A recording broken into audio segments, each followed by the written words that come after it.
Hi folks. So it's taken me a while to get around to doing this, and I apologize for that, but I'm going to do a tour of my drums and the recording equipment that I use to make my videos. Thanks to everybody who's been requesting this and for your patience. I appreciate it.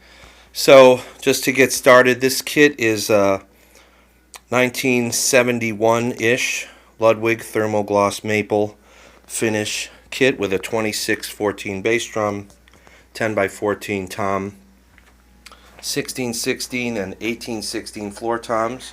I acquired the bass drum, tom, and 18-inch floor tom together, and then about maybe 2 months later I got the 16-inch floor tom to match. I got these drums about 3 years ago or so, and the finish is really, I think, in beautiful condition. It's got kind of a nice warm honey maple kind of aged look to it, and the drums have paper tags in them dating them to about early 1971. The bass drum head looks like it's the original on the front. It's a old Ludwig Weathermaster bass drum head with the old sticker type logo on it.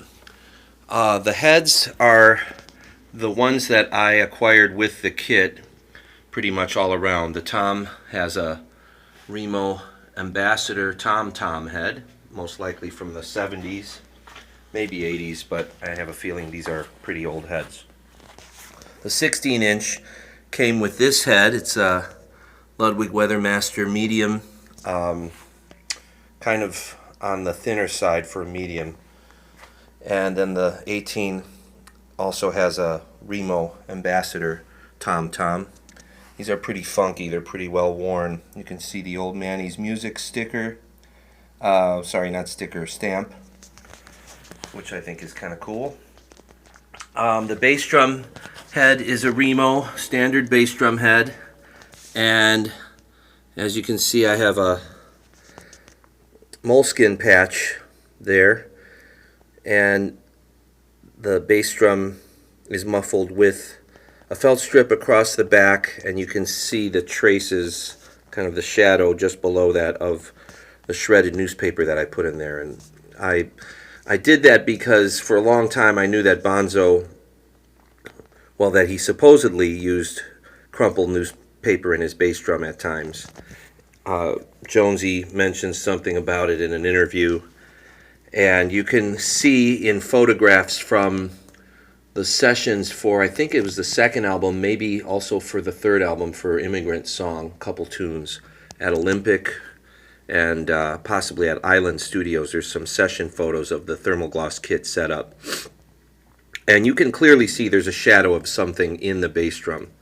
And I think that that is most likely the newspaper, because that gives that kind of visual effect through the head. That Speed King is fairly new. Actually, Terry gifted this to me, very kind and generous of him. And normally I play a Camco pedal, this one here.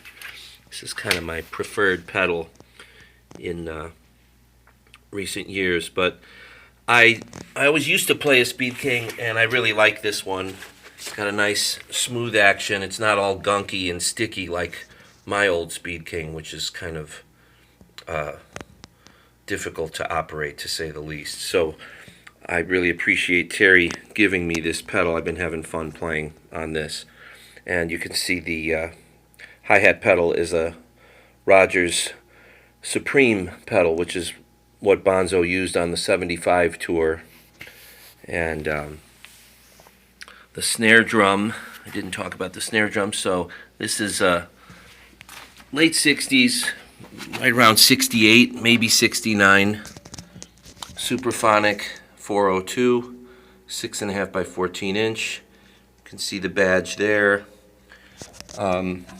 It's got the older type strainer on it, and it has a baseball bat muffler, which I do use. to muffle the drum just slightly. I've got a vintage Emperor, which is pretty beat up on the batter side. I prefer to play heads that are pretty worn in and use them for a while unless they get badly dented, because I just think they sound and feel better. The resonant side is just a clear Ambassador snare head, and you can see the 42 strand snare wires there. And oh yeah, the cymbals. These are all vintage Giant Beats, white label. Most of them, the label has faded off. 15-inch hi-hats, 18-inch crash, 24-inch ride, and this one's a beauty. It's got the traces of the old white ink stamp on it that you can see there, and then the 20-inch Giant Beat crash. So that's pretty much the drum kit. I mounted the tom on a rail consolette. I actually did this soon after I got the drums because I was kind of bummed out with the fact that somebody had drilled and mounted a like one of those old Ludwig single post type mounts into the drum. So unfortunately it does have some extra holes, you could see there. I removed that and I installed this rail consolette.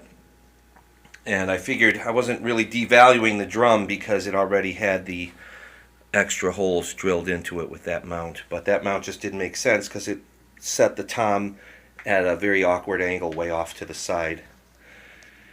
So that's it for the drum kit. The gong is a Paiste 32-inch symphonic Mars gong. It sounds beautiful. And let's see, what else? Oh yeah, so the miking. So I use an AKG D112, pretty standard for the bass drum.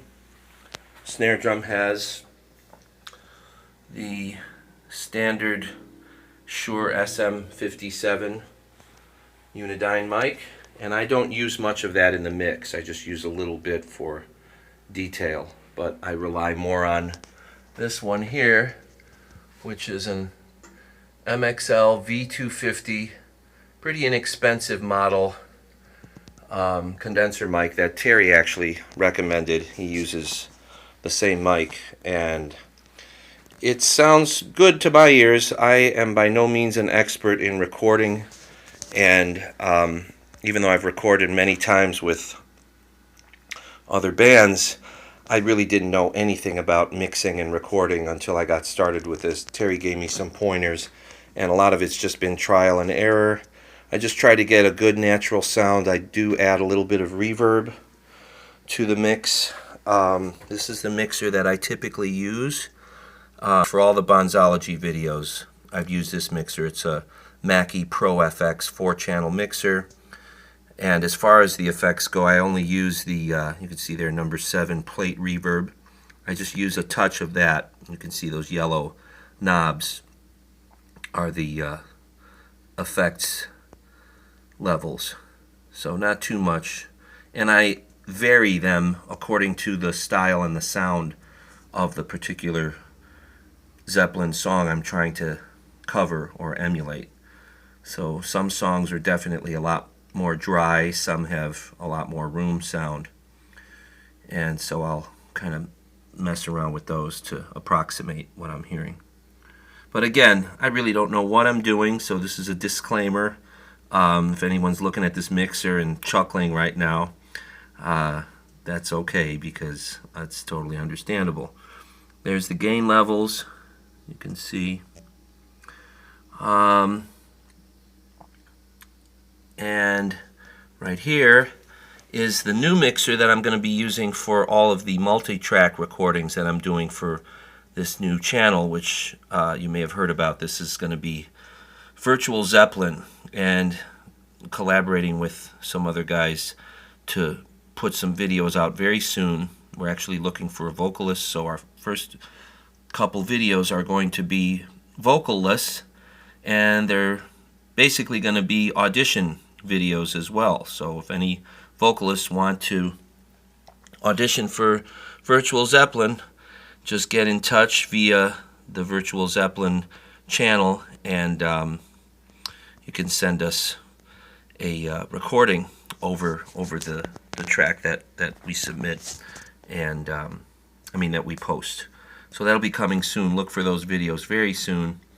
And I'll be using this mixer. This is an Allen & Heath ZI-10FX, obviously, and it's a decent mixer for the price point. Especially, it costs a little over $200. These levels aren't completely settled upon yet. I think I still have to do a little tweaking with it, but you get the idea. And this is the camera that I use. It's a Zoom Q2N handy video recorder, and it certainly is handy. It fits, as you can see, pretty much in the palm of my hand, and it has very decent quality considering the price point. You can get these for under $200, and I think it does a really good job. And that condenser mic that's built in is pretty decent too. You get a perfectly fine sound with it if you're doing demo videos or just want to film a live gig here and there.